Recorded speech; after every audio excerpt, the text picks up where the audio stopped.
What's up, guys? How you doing out there? This is Micah Dobbins, host of the Micah Dobbins Show, powered by Misfits of Media, and I'm extremely excited about my guest today. I have none other than Mr. Shawn D. Rochester. He is the author of The Black Tax, The Cost of Being Black in America, the Good Steward Financial Empowerment Series, and I can't wait for you guys to catch this powerful interview coming up right after this.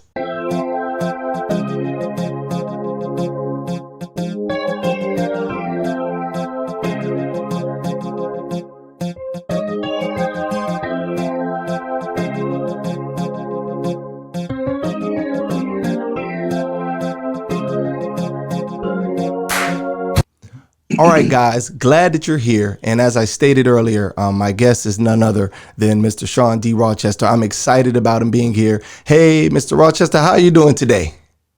I'm doing great, very blessed and highly favored. I'm excited about being on your program, Micah, and engaging in this really important conversation. Awesome. So I just wanted to, before we even get into it, I'm going to go ahead and just share a little bit with the audience how the connection was made, because I marvel at the amount of information that you've provided just in the short time of me hearing about you. And I'm gonna get deeper into it during the interview. But guys, if many of you know, I like to, check out different videos, and I watch things, be it YouTube or people send me things. And while I was going through YouTube, I came across Mr. Shawn D. Rochester's audio. It was a lecture you were giving, and the lecture brought out a lot of information that is necessary, particularly in this time for this generation. I was moved by it because a lot of the views and things that you shared or that you espoused were things that I myself had been feeling. And just seeing somebody actually condense that amount of information and put it in the volume of a book. Because I'm gonna tell you guys, not only did I watch the lecture, I think the same night I ordered the book. I was like, yo, let me find out who he is and get him on the show. So I'm extremely glad for you to be here. And just wanted to kind of give that quick introduction to everybody before we get started today. Yeah, I love it and appreciate it. And thank you for not only checking out the videos, but also actually buying the book, right? And propagating the message. I greatly appreciate it. Yes, definitely. No, you're more than welcome. And if you don't mind, I just want to ask, could you just give a summary as far as the black tax or the cost of being black in America in your own words?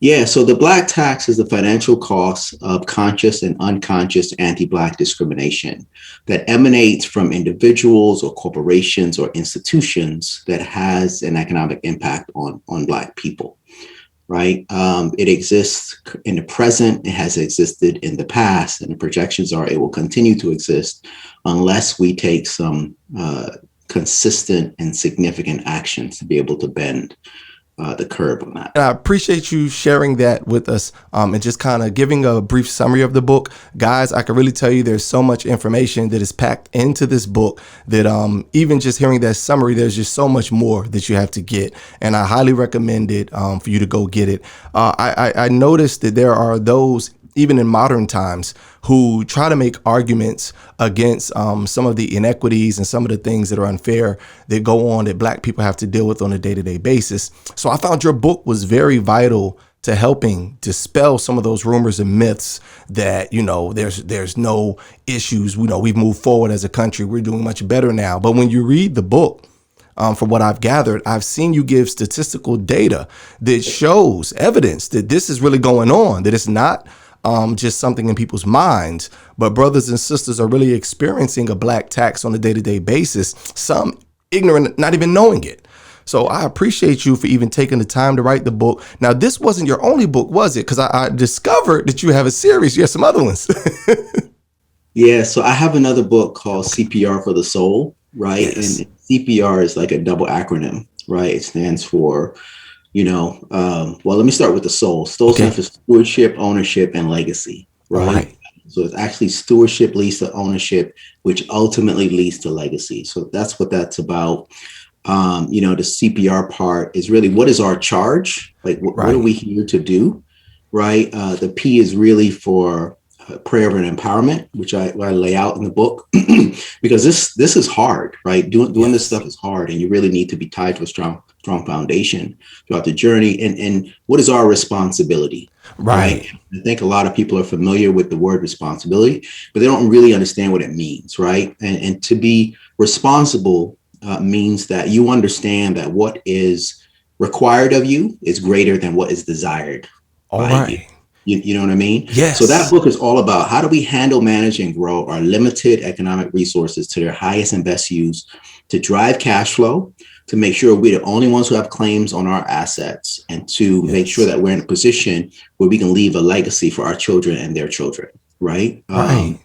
The Black Tax is all about how do we do more business with Black enterprise, not just us, but all of our peers and allies in the economy, Yes. around the country and externally. And that's great about job creation and business formation, expansion. But we got to be able to take that earned income and convert that to retained income. And to do that, we have to be really good stewards of our economic resources. So Yes.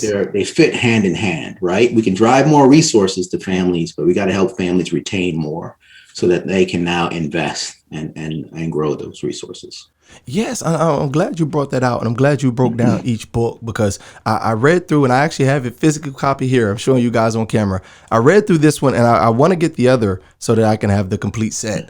And from the information that I gathered, a couple of points. One thing I loved was that in between the chapters, how you had different powerful quotes, be it from Nicola Machiavelli or be it from Sun Tzu, The Art of War. I was enjoying just reading those quotes to kind of ponder and meditate upon.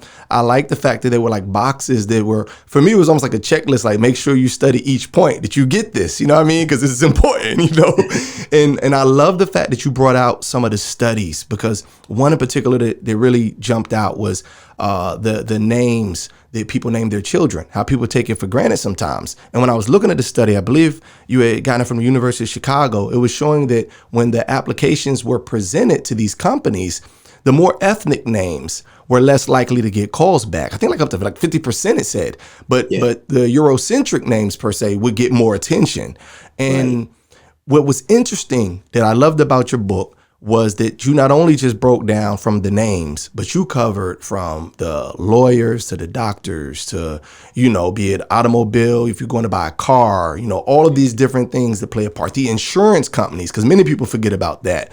We'll talk about like the mortgage companies, but even banking, that how this black tax cost, in one place it's up to trillions of dollars over time for the African American community. And it's troubling.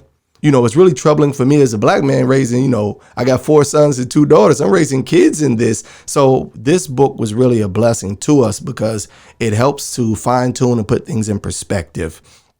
And what was your I guess your process as you gather this information? I imagine it had to have been like a roller coaster of emotions just to see the data firsthand. Like you're actually giving it to us. We're reading it, but for the one who actually had to do the studies and started like pulling these statistics together, what was that like for you, just recognizing that it wasn't in the minds of black people, but these are real things that are going on in our United States today? Yeah. So one of the first things that I did was just to acknowledge that this is not the first time we've had this conversation. We've actually been engaged in this conversation for over 150 years post emancipation, right? Yes. I was approaching it with like, I'm not new to this. You Right. know what I mean? But how can I approach it differently? Because while people have been working on this for a long time, we are where we are, which we Right. own about 2% of US resources, right? An incredibly small fraction, Yes. given the multi-100-year period that Black people have been here. So I wanted to approach things differently. So Right. instead of focusing on the qualitative things, right, how people feel about history, Right. what I really wanted to do was look at the quantitative. What does the data say, right? Mm. And now can I convert this into numbers? Let's talk about the economic impact of these things. So Yes. when people talk about discrimination, they tend to talk about the injustice, the immorality, you know what I mean? It's not right, all this kind of stuff. I Right. want to look at what is the cost? Mm. Right. And more importantly, what does the research from the finest institutions in the country say that is? Because if we talk about the qualitative, what I feel about it, we can agree to disagree. Right. That's not going to be a productive conversation. Somebody thinks slavery is a big deal. Somebody thinks it wasn't a big deal. Somebody thinks it was a long time ago. Wasn't a long time ago. We're not going to engage in any of that kind of nonsensical conversation. What we're going to do is quantify the economic cost of labor extracted from millions of people. And that in and of itself establishes whether or not it was a big deal. Because if it's a large number, by definition, it's a big deal. If it's a small number, then it wasn't, right? And the numbers are gargantuan. Mm-hmm. So the approach was different, right? Now, to your other question, going down the path of doing the work and the research, you come across a lot of terrible information. All right. Right. And it is difficult to digest because there's far more research that I have than I actually included in the book. Wow. Right. So there's a lot more than that. Right. And that is actually, that can be very difficult unless you have an outlet. You know what I mean? Someone to talk to yourself, because what you realize is it never ended. Right. We're taught, you had slavery. People don't go into detail on what it is. True. People are tired of hearing about slavery. You have no idea how horrific an institution it was, right? Yes. But it's presented as it ended, right? Mm-hmm. And then you had this other bad period, and that ended. And then you had this period, and it's like the economic deprivation, the exclusion, the trauma, the violence, it is changing form. It's not ending, right? It's actually a continuous process that's been going on. And to see that over time is really difficult, because you're like, man, these folks never had a chance. You are looking at walk-in miracles right now that people don't recognize, right? Yes. The fact that Black people have what we have at this point is in and of itself a miracle, given the level of economic trauma. So to articulate the stuff, to show it, to not have it be an opinion piece, it's not my opinion about anything. This is the facts and the data, right, from the finest institutions on the country. And it helps to disarm people, right? Because folks are like, man, I never knew that. Like, I didn't know it was that bad or that big or that long or that dramatic. And then it was followed by this, and then it's followed by that. So that's a very different conversation to say something bad happened in 1953. Yes. Okay, it's out of context. What happened before? What happened afterwards? Mm-hmm. But when you are doing a walkthrough from 1619, by the time you get to that, you're like, you've seen trillions of economic trauma. Yes. And now you're seeing something additional on top of that. It really helps you to appreciate the size, scope, and scale and continuity, right, of the level of discrimination that Black people have been feeling. Right. No doubt. You're absolutely right.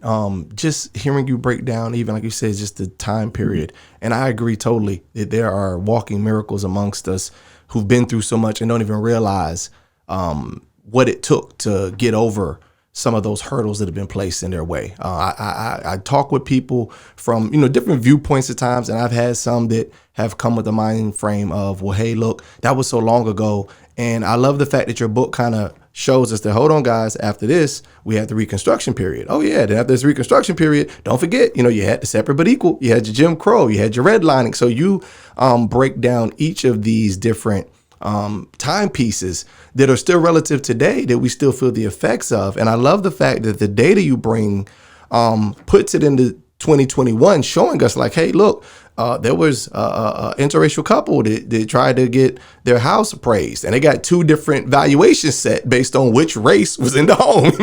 In two different states, this just happened. And as I'm looking through and I'm talking with people about, understanding redlining and how that affect, and to know that like Bank of America and these banks had to pay money for doing predatory lending, to giving higher interest rates to Black people just because some of them knew that the subsidies and the things that we weren't, it was just a mess. So I really love the fact that you not only tackle it in the book, but you also kind of expound on how much dollar-wise it affects.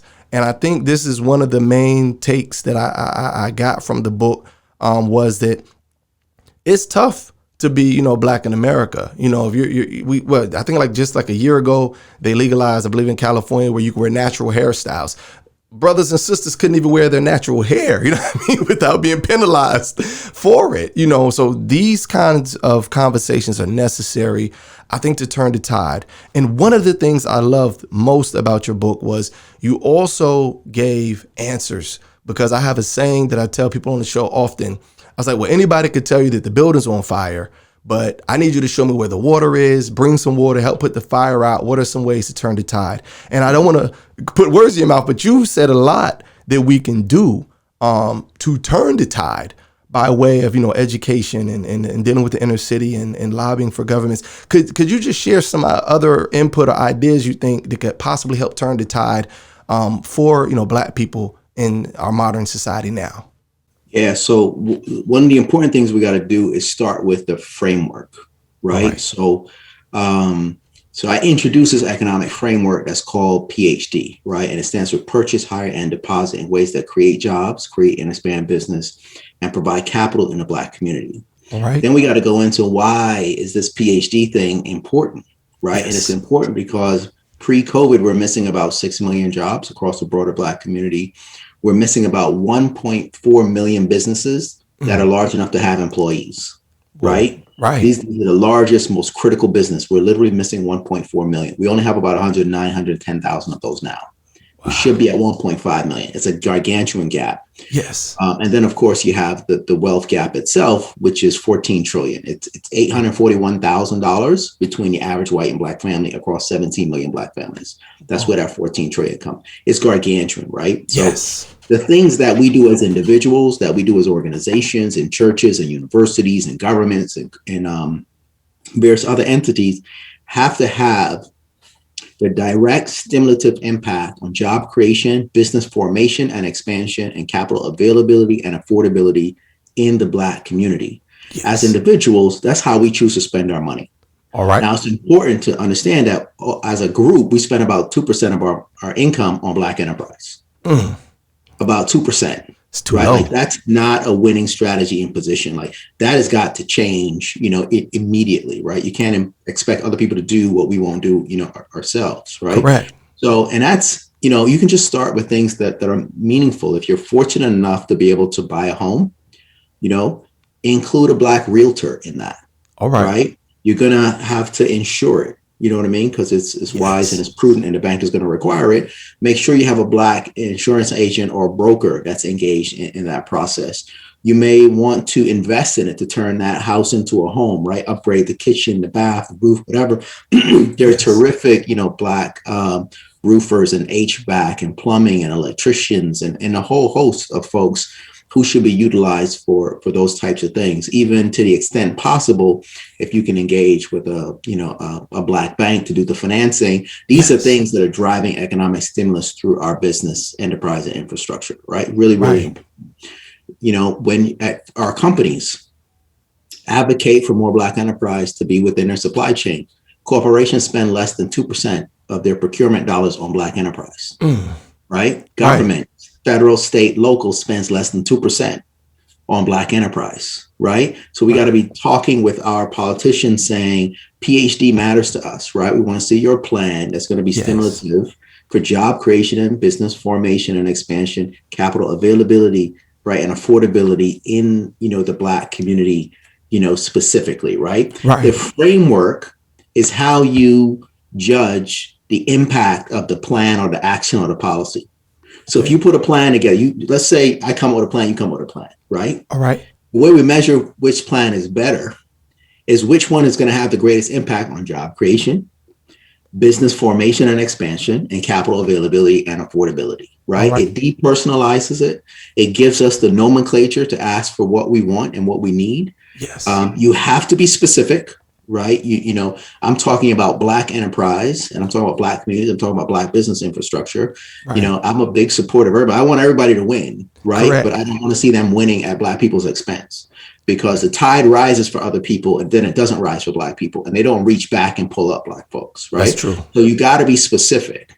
Right. It's got to be scalable. You can't put $1,000 investments into $1 million problems and $1 million investments into $1 billion problems. We got to make sure they're investing at the right, scale. And then, of course, it's got to be economic. Right. So this framework is really important. So when you say, well, I love this politician, or I think this company is great, or I think that, role model or whatever person is fantastic, I think it's all great. Right. Show me the jobs, business, and capital. Yes. That way we're agnostic, right? Like, I'm not taking a position. I'm sure everybody's a wonderful person and husband and wife and all that. More Exactly. power to you. I'll never question any of that. But Right. show me the jobs, business, and capital. Otherwise, you're just showing me shiny objects. That's true. Right? Very valid. Very valid. I mean, you with that is results driven, and then it's unbiased. You know, if you're just going directly by the results, as you stated, and seeing that, hey, is this going to create jobs? Is this going to create opportunities? And I hate to hear, you know, when I talk to people about, you know, buying black or supporting black, some people, especially of other races, other things, kind of get offended, or they feel like, oh, well, what are you trying to say? But they have to understand that. And I love the fact that you bring this out in your book, that diversity doesn't necessarily mean black. I live in a pretty mixed community, and it's still considered predominantly black. But I remember there was one Asian family that lived on my street, and there's guys who cut grass left and right. Well, this one Asian house has an Asian landscapist, and I thought it was the oddest thing when I'm driving and I see the guy out, and I'm like, wow. Out of all these guys cutting grass, you know, and I don't know if they knew him before what, but they looked out. You know what I mean? They made sure like, hey, you're going to come hook my yard up. And that keeps the money flowing within the community. And that is something that has been missing in the black community. You know, brothers and sisters will get that money and say, hey, I'm going to go buy, you know, this name brand, this Louis Vuitton, this Gucci. I'm going to go buy, you know, these other things, instead of seeing if there's brothers and sisters that have clothing in the community that they could purchase. Some fashion designers just, you know, is good. It's just they're not given an opportunity, or, you know, mainstream hasn't jumped on board.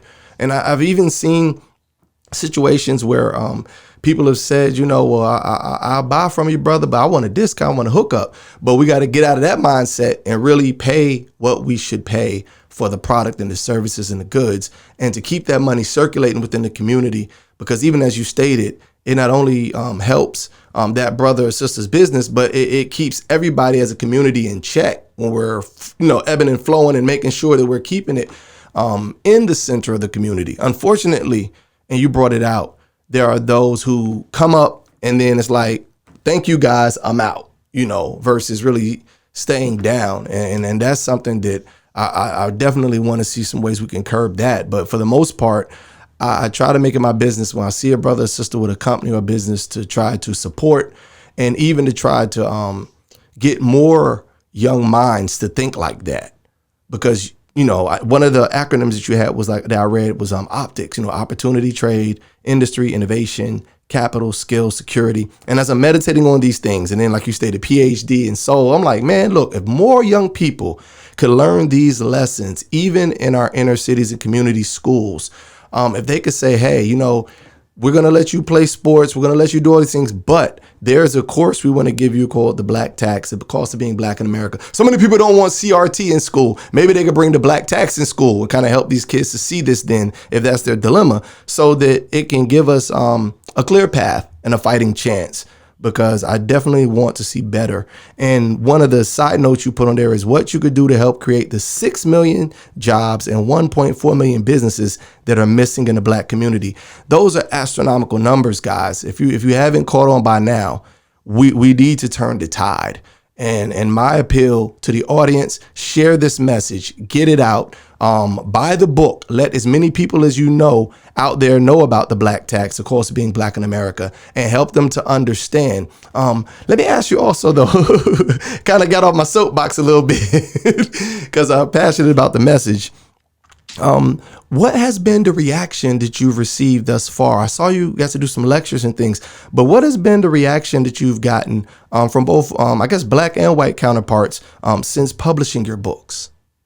Yeah, I mean, the reactions are really powerful. I think I remember way back in like the first week or two when I launched the book, Yes. you know, readers had committed to shift like $3 million worth of spend, right?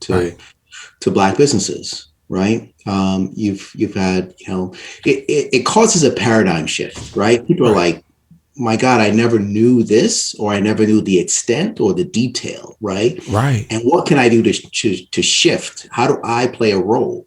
And you'd play that role through commerce, right? You throw that role to doing business. So what you see is people start to shift how they spend their money. Churches start to look for black banks and look for black contractors, right? To be intentional about doing business with kind of black enterprise and the black infrastructure. I've done, talks, as you know, at Google Yes. and Amazon and Microsoft and Silicon Valley Bank and, not Credit Suisse, JP Morgan Chase and, Yes. Nestle, a bunch of different places that are, committed to pushing economic resources, right, or investing Yes. into disadvantaged communities and into Black people and the like.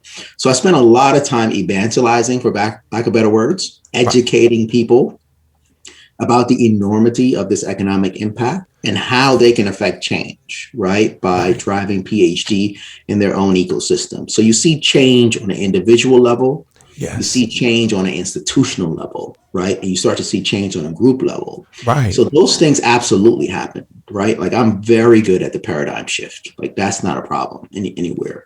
What you Yes. also start to see is the importance of building the infrastructure to allow people to now act on these new beliefs and intentions more Yes. quickly and with less friction, right? Right. This is really important because folks are like, I got it. Where's the Black attorney? Got Right. it. Where's the Black wealth manager? You know what I mean? I got Right. it. Where's the Black broker? Like I got it. You know what I mean? How do I Right. find these resources? And you have different people who are working on these problems. We absolutely need that infrastructure. And oh, by the way, these reactions and impacts, not just Black people, right? Like I Yes. talk to everyone. The message resonates with everybody. PhD is for everyone to do. I mean, the focus and impact is on the Black community Right. because the Black community is the most disenfranchised, right? Right. Community present and past, not only here but all over. So Yes. that is critically important. So it's been extraordinary change, right, and impact, but it needs to be like 1,000 times more, right? Right. This has all been word of mouth propagation. People Wow. come across the book, they are blown away by it, they short circuit the system, Hmm. and they're like, you got to hear this guy, right? You Right. gotta hear this message, and you need to be thinking about this structure in terms of how we drive impact for Black people and for Black communities. Again, you mentioned in the book, I say minority, diverse, inclusive. That doesn't mean Black. Right. Those are euphemisms for Black, right? Yes. But you have to be specific because those are generally euphemisms actually for non-white male, Right. right? So, well, if you ask yourself, what is the non-white male category? That's 90% of people on planet Earth. You know what I Right. mean? It's very general, right? So True. how are you going to have a generalized solution where it's going to have a specific detailed impact, right, on Black constituents? Yeah. It's not. You have to have a tailored solution. These groups aren't the same. They have different per capita income. They have different per capita wealth, Yes. right? They have different levels of educational infrastructure, right? And Hmm. also they face different levels of discrimination. Discrimination is not equal across groups, Right. right? The discrimination against Black people is the most intense, and it reduces at the smallest rate over time of any group, Wow. right? So you have to have really focused policies and plans and program. And that's what's so powerful because then people are like, okay, so now I see that I need to, not only is it important that I'm specific, but it's Right. actually necessary for me to get to the outcomes that I want. Right. Right. And that's the kind of conversations that we need to be having, at scale, right, across corporations, governments, and institutions. Yes, I totally agree. I totally agree. Man, I tell you what, I know that we had a limited amount of time, but I have enjoyed this interview with my brother Shawn D. Rochester, giving us the vital information that is necessary. Guys, if you're watching right now, I definitely want you to go pick this book up. It's part of the Good Steward Financial Empowerment Series, The Black Tax, The Cost of Being Black in America. I want you guys to go pick it up. Make sure that you also follow all social media that Mr. Rochester has out there right now. I need you guys to go find the Facebook. I need you guys to go follow on YouTube, and I need you guys to visit the website itself. My brother, did you have any shout outs or anybody that you wanted to say anything to before we close out today? Thanks to my wife and family for being so supportive of everything that I'm trying to do and to have impact. I want to say thank you to you for having me on your program and for us to have this conversation. I want to encourage everybody, as you did, get the book and propagate it and share it with folks. It is truly powerful and transformative. I would not set the bar that high unless it was very easy to achieve it, right? And to overperform. It's foundational if you want real change. People have great passion. They have lots of great intention, but they do not understand the nature and the scope and scale and the longevity of the actual problem. Right. So, and this helps to be able to fill those gaps, to unpack people's positions, to disarm them, and to have more of us working together on the actual solutions. At the end of the day, this is about, we got to be specific, we got to be economic, we got to do it at scale, right? And we got to ensure that when possible and where possible, we do business with high quality, Black businesses, and then we ensure that our ecosystems, our companies, our churches, our universities, right, our organizations are doing the same. Yes, correct. All right, guys, you heard it here first, live from the show, and I appreciate you for coming on today. This has been a complete pleasure, and we got to get you back on again so we can keep this going. Absolutely. Thanks, Micah. I appreciate it. All right.